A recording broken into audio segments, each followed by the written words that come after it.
sustained increase in the general price level of goods and service over time.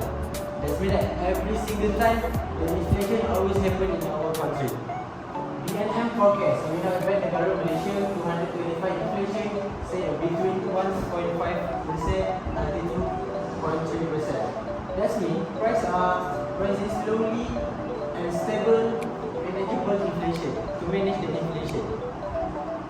Indicate a healthy balance between growth and price stability.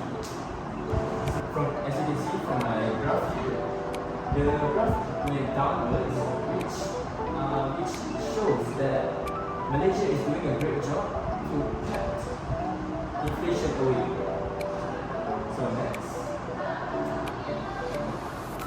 why low inflation matters? Inflation leads to interest rate, and then interest rate leads to investment, and investment leads to each one of them. If inflation remains low, then the nation may cut interest rates, which leads to people not lowing, which leads to low buying power. The second point is lower interest rate encourage spending and investment. Cheaper borrowing support economic growth amid global uncertainties. And the last one is helps maintain Malaysia domestic demand momentum. Alright.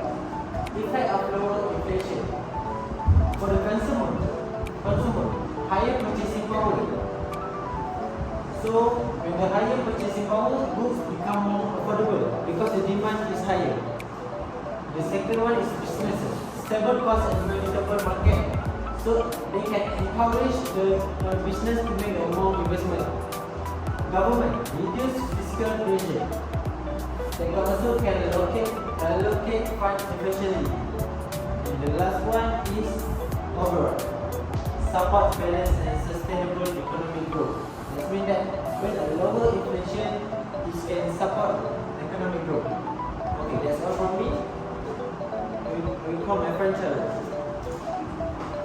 So our last question, number 4, should the government continue subsidies? For short term, we're talking about it protects low-income households and maintains affordability. Second, it prevents sudden cost of living increases. And for long term, high fiscal costs and dependency risk reduce efficiency and distorts market prices. So, conclusion for should government continue subsidy? Actually, I want to add some more about this. The question is should the government continue subsidy? If a two term, in the short term is give a good benefit, but in the long term it can become a risk. You can see that in the short term it can protect low income household and maintain affordability, prevent sudden cost of living increase. So that they show the short term give you a more benefit. But if we talk about a long term give you a high risk, like high fiscal cost and dependency risk. And the second is reduce efficiency and disturb market price. So the conclusion is gradual reduction in target assistance is the best. So we need to think with a long-term vision. We don't need to think about short term only. So the conclusion is Malaysia's inflation forecast 1.5 until 2.3% shows price stability.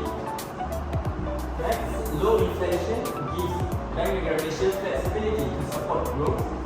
Okay, so our third point is consumers and businesses benefit from stability and confidence. Next, government should continue targeted aid, not broad subsidies.